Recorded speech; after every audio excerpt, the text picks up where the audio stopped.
Welcome to the BSrecess. I haven't been recording in a while. Been enjoying the holidays. 2017, new year, new me, whatever that corny cornball shit that everybody tries to hop on. Still a millennial, still ignorant. There's a video floating around on YouTube about some doctor saying about millennials being entitled and not surviving in the workplace, and it's just a crock of shit. So my ass is a little chat, but we're here to talk about relationships.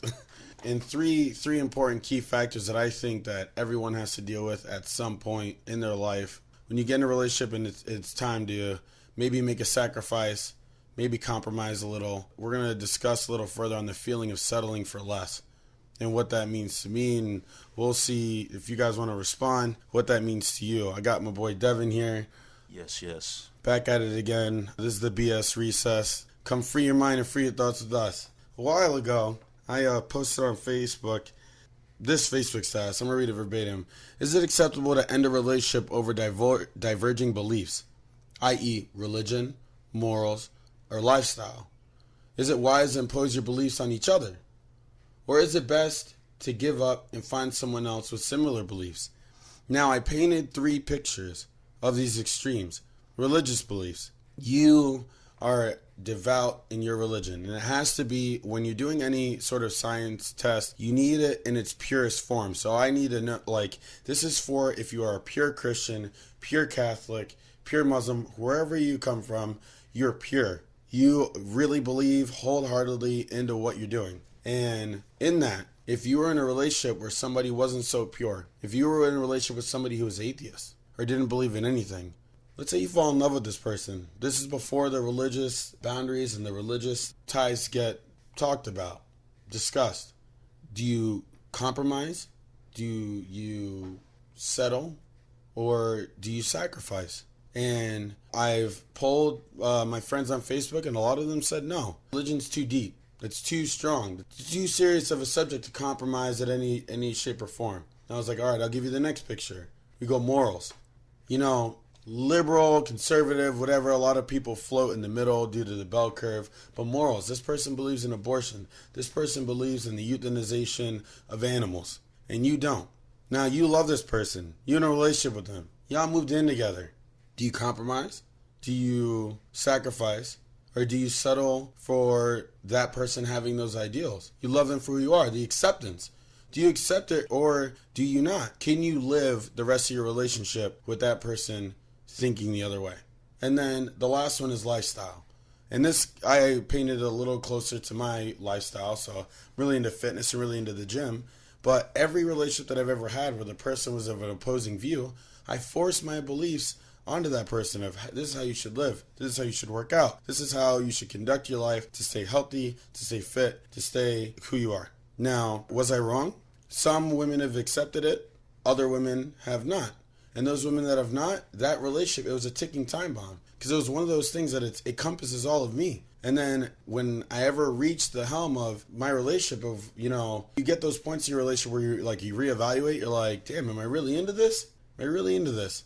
This person, does this, but like can't really meet me halfway here.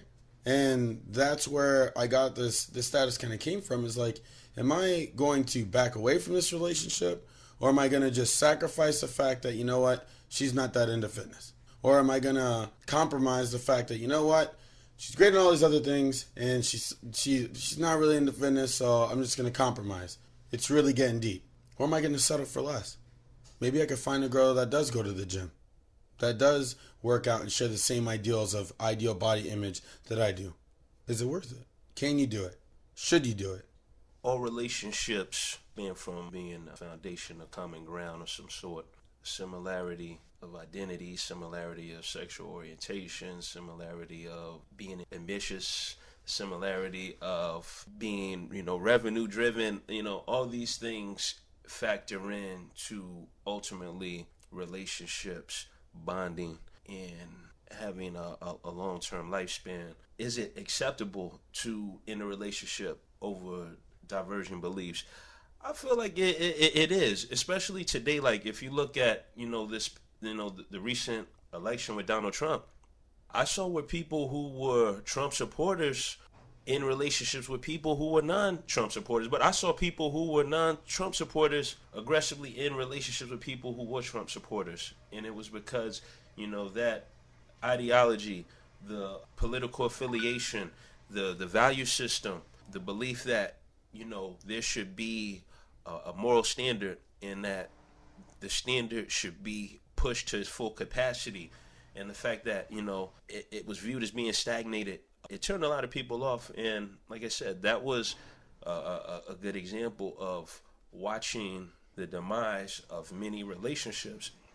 And, we can go on and on. And not to make this like a political theme, but even look at Bill Clinton and Hillary Clinton. Bill Clinton got a blowjob and everyone was like, man, Bill Clinton needs to go. Hillary Clinton needs to divorce Bill Clinton.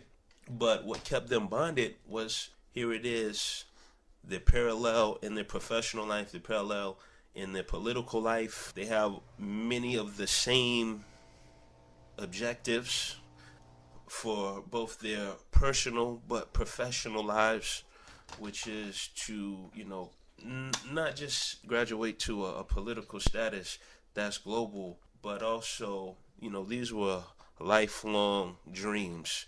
Like I said, if your dreams aren't compatible, then there's really no way to coexist with each other.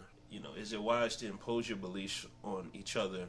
Me being who I am and where I come from, I don't think most people would want to conform to where I come from or necessarily my identity per se. Maybe some of the attributes, yes, people, find alluring, but come from a very dysfunctional background with a lot of obscurities. Most people, that's not something I would want to impose on people. And like I said, people pick and choose what they want. You have to let people ultimately be who they are. We live here in the United States of America, where everyone kind of has a free will to be who they are and become who they want at any point in their lives. Let me ask you, man, could you deal with the whole Trump supporter thing? Maybe the girl that you're seeing or the girl that you're with is hardcore, just conservative, just ridiculous. But would you be able to exist in the same space as that person? I guess exacerbate their and embellish their opinions all the time. Well, I'll give you an example. There was a young lady that I had met probably about 2 months ago, and we had a nice casual conversation, and it started off just us introducing ourselves, giving exchanging some of personal things like where we came from and where we attended school, and then the conversation progressed into a more intimate discussion of like our political beliefs and where it was that we grew up and how that had an influence on how we thought. The individual, she was from, I think, Port St. Lucie, and very nice young lady. But once, like I said, the conversation progressed, and she told me, like, hey, I'm a Trump supporter. And I said, well, why are you a Trump supporter? What do you find that this guy is passionate about, and how does he represent your views? And she said, well, this guy, Trump, he's anti-immigration, and I'm all for that. Jobs here in Florida are being taken away by immigrants. And I said, well, jobs here in Florida attract immigrants. I said, many people, Florida is a very agricultural, industrious region. You have orange groves, strawberry fields, sugarcane fields. Like, these are the jobs that a lot of these major companies who deal with agriculture, they go out and these are their prospects, because the return is great, but the payout is very little. You can't pay the average American cents, pennies by the hour. You can do that for someone else who doesn't really have the entitlement and the privilege of citizenship. So I gave her something to think about. And then it went on to a few other things, and I said, you know what? She's nice. The package looks decent, but our belief system, it was so indifferent that I felt like, you know what? I can't force her to think differently, because the environment she came from was very conservative, and it had a very stagnant operation in terms of, its mobility. And I just felt like, I would have been wasting my time to try to get her to come on my side, because I knew I wasn't going to conform and be on her side. Now, can we work together? Yeah, in our professional lives, yeah, because this is what we have to do. But as far as like graduating to, a friendship or even an intimate relationship, it's out the door because we're just not on the same page. So like my thing is especially with the whole millennial fucking word is like used so derogatory, like it's just very derogatory, I guess. It's almost like the N-word for me because it's like you're grouping a section of people or a section of people born in a certain era, and you gave them a name, you shouted at them, you tell them that that's the reason for their ignorance. You pretty much just calling me the N-word. I mean, it's modern day N-word usage, and what's shitty is that it's not only a word that applies to somebody's skin color, it just applies to everybody born in that era. It's just used in that same contextual manner. But I have met, it's funny about this video on Facebook that's floating around with Simon, whatever the hell his name is. I probably could fucking pull it up, but I'm not going to. Fuck that. Simon, whatever his name is, he said that millennials are entitled. Now, I feel like anybody born from like 96 and up, you know what, if you were born in an age where you never knew what a wired controller was, I think that you're entitled. And that's the reason why I use that, I guess, tech point to state why you're entitled, is because anybody born in the era privy to that, who had to deal with like changing the knobs on the fucking TV and all that other like 90s stuff, right? Antennas on the TV and stuff like that. I don't think at any point in time anybody really grew up entitled, unless you came from a really well-off family. The middle class was completely different then, and technology and access to things was completely different then. So there wasn't this sense of entitlement. Now, if you were born we grew up while the world kind of changed and everything is everywhere. Information is everywhere. Things are at the palm of your hands and it's everywhere. So that level of, I've met people like that, and that's not even a moral belief. That's just, it's kind of like almost like I can't even pinpoint. I can't fight it. I can't really put a name to it, but it's not their belief system that I'm rejecting against. It's just the mentality that they have going forward. And the mentality, like, yeah, great package. She's a beautiful girl, this and the other. But the mentality going forward, there's other things out there, obviously, than physical that is attractive and appealing to us humans.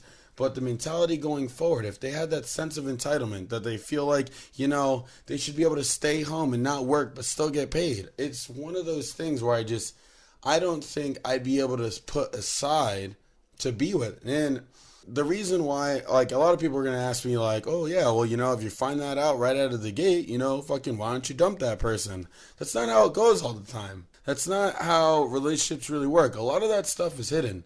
The deep-seated, racially biased opinions against gays, Jews, and stuff like that, people harbor that shit in. That isn't something that they go, flaring around. Like, racism is silent. Your bias against the world are silent. Being an entitled individual, maybe there's a hint of it in the way you walk, the way you ask for things, the way you talk to people.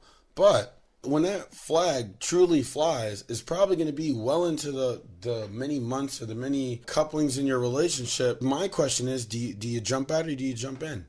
You're either out or you're in. If somebody has a different belief, if somebody starts to be like, I'm atheist now, and you're like a really devout Christian, are you just, you love them, you moved in with them, what do you do? You're out or you're in. It's either a deal breaker or a deal maker, is what my friend from Bulgaria said. There's deal breakers in relationships and there's deal maker in relationships. But the thing is that we're all trying to fight for this idea of perfect relationship, happiness, a civility with another human being. And nobody's perfect. So at what point do you bend the rules? Again, the three things: compromise, sacrifice, and settling for less. I've been with women that I felt like off the bat I've settled for less. I've been with women that later on they've showed me something that I feel like, damn, I kind of like shortchanged myself. And then I've been with women that expect me to sacrifice everything. There's really no return value other than company. Sacrifice everything. Sacrifice your money, your time, and gym time, or whatever you value. Me is gym time, so whatever. Sacrifice those things that you're currently pursuing for them to give you their love, their body, their whatever, at any capacity. You have to sacrifice all that, though, just to get that. You can get that from anybody else. It's everywhere. You can get it. You swipe left and right for it. I mean, you could literally find somebody else to give you that same thing where you have to sacrifice and you have to give up less. So then you don't have to settle for less. So you don't have to compromise. So, but is that the right way to go about it? In our parents' day, when you dealt with relationship headbutting, you worked it out and you moved past it. Now, a lot of these subjects that I brought across, religion, morals, and lifestyle, a lot of that stuff was looked past because obviously divorce was like not really a big thing. You had to look past a lot of things. We're in the age where you can't do that anymore. There's no looking past because there's always something better on the other end. Mm-hmm. And Simon, whatever the hell his name is, I will agree. We keep our phones in social situations, and we're always on our phones, even in social situations. And you can never make plans with anybody who's a millennial because you never know if they're going to truly follow through with their plans because everybody's looking for something better. They're going to be like, you know what? You want me to go to the movies today. All right, I might go with you. But if something else springs up, fuck your movie idea, I'm over there. So in the society that we're in right now, where, I want things faster, now, here, better, in relationships, it's fucking things up because we're not willing to settle for dial-up, man. We're not willing to settle for dial-up. We got fucking broadband in the back. Yes. You know what I mean? The DSL's kicking. Yes. Fuck dial-up. You know what I mean? But broadband fucking comes and goes. But dial-up is here to stay. So it's like, but at what point? And that's the issues that I'm facing, I guess. I'm more of so in a little bit in the dating community, a little bit in the relationships, people valuing relationships. I'm trying to make it work to where I don't have to sacrifice much. I don't have to sacrifice at all. I may compromise a little, but I'll never feel like I'm settling for less. And that stuff that's important. That's important. You mentioned, compromise and sacrifice and selling for less. Those three things cater to the human experience. It's like you can't have one without the other. Look at black people, many of us downplay, what we have currently, but what we have currently, it took for us to compromise. It took for someone to make a sacrifice of their life so that the next generation after them would inherit a much more quality life than they had. And it also took for settling for less. It's like, well, you know what? I'm gonna eat trash today. I'm gonna eat chicken scraps so you can have the opportunity to eat a whole chicken. I'm gonna eat these chitlins so you can eat barbecue ribs. Like I said, you can't have one without the other. So there's always a measure of yourself and how you have a measuring stick of how you measure yourself and how you go about doing things. I feel like you only feel that you're settling for less when you know you could have gotten better, when you could have gotten more out of your experience, when you know that this wasn't the greatest. I mean, everybody has had that thing where, I didn't buy the greatest car, but it's functional, right? But then you live with that feeling inside yourself that was the case, and it's unsettling. It makes you feel like, turns your stomach a little bit. So it's like, how do you combat against that? How do you prevent that from happening? How can you be simple? Well, this is what I wanted to touch on. This idea of settling for less. You settle for less only when it doesn't cater to your objective of what true happiness is. That's when you settle for less. And a lot of people, many of us do settle for less. When we, conform to these relationships, we sacrifice who we are. We compromise. If it's not geared to our true happiness, we are settling for less. Some people get into, situations where they've enrolled into a relationship because someone may have a financial status that is powerful. So it's like, in order for me to be powerful, I have to be in the league or I have to join this person's team, but I don't have the resume that they have. Now, once you get into that situation, you're not happy. And because now that you aren't happy, now you're really settling. Even though you're prospering, you're settling because it's not rooted to your true happiness. I feel like it's also not rooted to your version of success that you saw for yourself. And I've argued with a lot of intelligent people from my job that are really deeply into like the philosophy and the idea of self. The limitations and the things that you see for yourself aren't real, right?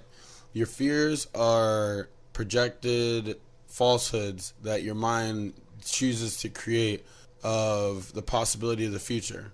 As long as they don't exist in the present, then your fears aren't really real. They haven't assimilated yet. They haven't had a chance to congeal. They haven't had the chance to be born. That's also the same thing with your success. The ideal place where you find yourself and where you want to be is this unborn child, right? It's this unborn thing that hasn't been given life yet. But the only thing that you can do to give it life is control what is going on in the current.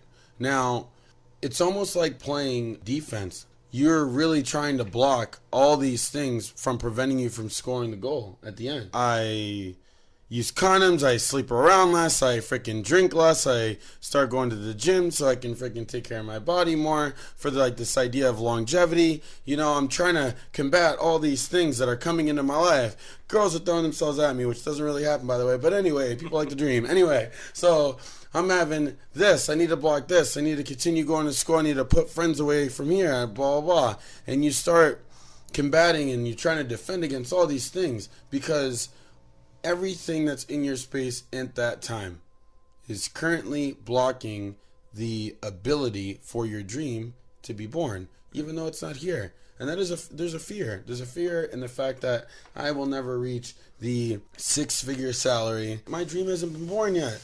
It hasn't been born. There's a fear in the fact that I'll never reach that mountaintop. So I have to defend now, work hard now, so I can get later. Now, you said there's a fear that you won't obtain that dream. Now, how do you obtain that dream? By doing what I'm doing now, is defending. By defending my state right now. It's like defending your property, right? How do you want the mansion? Well, we'll defend it, and it's yours. But as long as you can prevent people from coming in and ruining the mansion, and by the time that the raiders and the pirates have stopped coming, then eventually the mansion is yours. All right, now, do you do that individually, collectively? Individually, because it's your dream. Nobody else sees it for you. Okay, now it goes back to the initial question, which was, is it acceptable to end relationships over divergent beliefs? Or is it that you give up and find someone with similar beliefs? Now, our dreams, ultimately, we're responsible for bringing our dreams into fruition. If you look at anyone that's successful, they've had the help and assistance of a community. Now, in order to fulfill your dreams, you have to be enrolled with like-minded individuals. This is where you ask that question, being in conjunction or ciphering yourself with people. Ideologies are so far-fetched from yours that is it possible to coexist with them? Our objective in life is happiness, and our happiness is linked to fulfilling our dreams. In order to fulfill happiness, your dreams, you have to be with people who share the same passion and desire and drive that you have. And that's where the birth of the dream, that's where the death of the dream is. And I don't know if anybody's ever done this. Maybe Instagram, maybe. I doubt it. I don't know if anybody's done this, but have you ever been with someone that you felt like your dream was dying? You're in a relationship. That's a toxic relationship. Yeah, the longer your relationship exists. I mean, sometimes it's not so toxic. Maybe the person's picture perfect, but this is kind of like a fucked up analogy, and if I could really make it stick, maybe it'll hold truth. But we're going to try it out real quick. It's like when the idea of becoming a dad, right? The baby's coming, right? Mm-hmm. You're in the perfect relationship with the mother of their dreams or whatever like that, but you feel like your man cave, the independent man shit that you're able to do before, is eventually going to die, right? So it's almost like it's that feeling. I'm not saying that those two situational things are the same. I'm just saying that feeling of your man cave is your dream, the baby is the forecoming of something that is going to possibly ruin your dream. And if you've ever been in a relationship to where, I've been in a relationship where the other individual is talking, and as they're talking and we're talking about something, I actually freaking escape out of the conversation, and I'm like, holy shit, am I really going to allow this to continue? Or like, I get that like kind of external time to myself to just like, holy shit, like if I continue with this person, I won't be able to achieve X, Y, and Z. I'm slowly be able to achieve, I won't be able to do X, Y, and Z. I'm not going to name any names, but my buddy was with a person, and that person had different dreams, and they changed during the relationship to where she wanted to travel the world and live in her car. Anything that he had hoped for, even though the fact that he loved her, was going to die. The ability to own a house, blah, blah, blah, this and the other, these small little things, the things he wanted to do with his career. How far are you willing to go? And not with the girl anymore, obviously, but that's one of those things where when you hear that information, you're just like, no, everything was supposed to be this. You can't really control your future. I don't want to delude everybody that you literally can control your future, but you can lessen the amount of red lights you stop at, to get there. Absolutely. Like the route that you take to work. Yeah. You choose to take the highway or the red light district, you can streamline and highway your future to be able to kind of almost not really guarantee, but do everything within your power as a human being to make it happen. Yeah, like you said, you can't control your future, but you can definitely assess or do, you can assess a situation that'll, I would say, a less rocky a path to getting to the future that you desire to have. I mean, things are going to happen, but, like I said, it's all about being parallel to the type of energy that you wish to portray. This is what lessens, the load that life has in stake for you when you're out here trying to create an environment that is rooted in happiness and success, and anything that counters that should be dismissed from your cipher. Some of the factors that reveal those oppositional energies, goes back, to your ambitions. What is it that you want? Do you have dreams? Are you a dreamer or are you a non-dreamer? Are you a high achiever or an unachiever? Are you an alpha male or a beta male? Growing up. A beta male, that's funny. I was just showing Mitchell a video of a guy who I had grew up with several years back and in early stages of my life. There's a line from RZA's album, Only Built for Cuban Links, and it's at the very last end, and Papa Wu says, the child that you wore yesterday is the man you'll become tomorrow. This guy, he was on Instagram, he's flashing money, and I was telling Mitchell, I said, yo, this guy was a gangster when we were children. Yeah. And as a man, he became who he was as a man. All he did was just accelerate who he was back then until now. Growing up, you never saw a beta male with the alpha male. You always seen wolves with wolves. You didn't see wolves with sheeps. You never saw a guy, most of the gangsters growing, I encountered growing up, in an academic setting, they weren't academic driven. They didn't get good grades, but they got all the girls. They knew how to fight well. Now the guys who got the good grades, they didn't get the girls. They didn't know how to fight. That wasn't their element. I say that to say this is, when we fast forward and we ultimately graduate into adulthood, those rules still apply to every aspect of our lives. Relationships. My brother Mitchell here, he works out. Oh, man. Ultimately, the woman that he will collaborate with in a relationship, she's going to have a nice body as well. She's going to work out.